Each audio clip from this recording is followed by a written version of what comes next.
പറയാനാണ് വന്നത്. ഇപ്പം ഇങ്ങനെ ഒരു വീഡിയോ എന്താണ് ചെയ്യുന്നതെന്ന് വെച്ചാൽ, ലാലേട്ടൻ്റെ തുടരും മൂവി കണ്ടിട്ടുണ്ടായിരുന്നു കേട്ടോ. അപ്പം അതിനെക്കുറിച്ചൊരു എക്സ്പീരിയൻസ് എന്തായാലും ഷെയർ ചെയ്യണമെന്ന് തോന്നി, അങ്ങനെ വന്നതാട്ടോ. അപ്പോൾ പടം എന്ന് പറഞ്ഞാൽ അടിപൊളി ഒരു മാസ് ത്രില്ലർ പടം തന്നെ കേട്ടോ. ഭയങ്കര ഇഷ്ടപ്പെടുന്ന മൂവിക്ക് തിയേറ്ററിൽ കയറി മൂവി തുടങ്ങാൻ സ്റ്റാർട്ട് ചെയ്യുമ്പോൾ തന്നെ ഭയങ്കര ഒരു ഹാപ്പിനെസ്സൊക്കെ അങ്ങനെ സിനിമ കാണുമ്പോൾ അങ്ങനെ ഒന്നും തോന്നിയിട്ടില്ല കേട്ടോ. പക്ഷേ ഈ പടം കാണുമ്പോൾ അവിടെ ചെന്നിരിക്കുമ്പോൾ തന്നെ ഭയങ്കര ഹാപ്പിനെസ് ഫീൽ ചെയ്തു കേട്ടോ. ആ സിനിമേനെ കുറിച്ചിട്ട് അത്ര റിവ്യൂ കേട്ടില്ലെങ്കിലും എന്നാലും കുറച്ച് പേരെ കണ്ടോ അടിപൊളി പടമാണെന്നൊക്കെ പറഞ്ഞു. പക്ഷെ അല്ലാതെ റിവ്യൂസ് നോക്കിയിട്ട് ഫോണിൽ നോക്കിയിട്ട് അങ്ങനെ പോയിട്ടുണ്ടായിരുന്നില്ല. കണ്ടവർ പറഞ്ഞു നല്ല പടമാണ് കേട്ടോ എന്നൊക്കെ പറഞ്ഞു കേട്ടോ. അപ്പം അതൊക്കെ പാടാം കേട്ടോ. പിന്നെ എന്താ പടത്തിനെ കുറിച്ച് പറയാൻ വെച്ചാൽ അടിപൊളി പടം.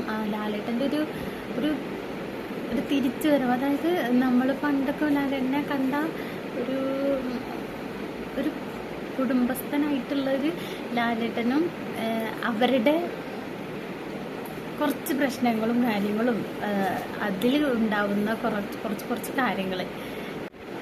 പിന്നെ പറയാച്ചാൽ അതിൽ വില്ലൻ പറഞ്ഞാൽ വില്ലൻ്റെ ക്യാരക്ടർ അടിപൊളിയായിട്ട് വില്ലൻ ചെയ്തിട്ടുണ്ട്. എനിക്ക് നല്ല ഇഷ്ടമായിട്ട് വില്ലൻ്റെ ക്യാരക്ടർ, അവരുടെ അഭിനയം നല്ല ഇഷ്ടമായി. നല്ല അഭിനയമായിരുന്നു കേട്ടോ അവരുടെ.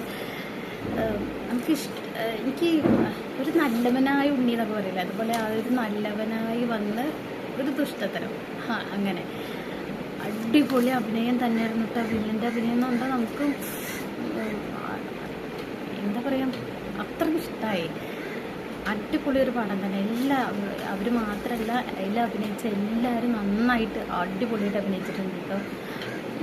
എല്ലാവർക്കും കിട്ടിയ ക്യാരക്ടർ എല്ലാവരും അടിപൊളിയായിട്ട് ചെയ്തിട്ടുണ്ട്.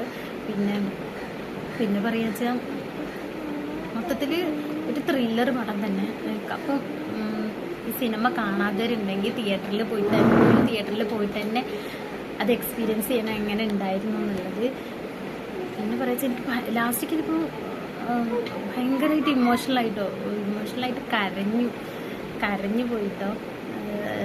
അത്രയ്ക്ക് സങ്കടമായിപ്പോയി. പക്ഷെ അതൊക്കെ എന്താ കാര്യം എന്ന് അറിയണമെന്നുണ്ടെങ്കിൽ മൂവിയിൽ കാണുന്നത് വേണം കേട്ടോ.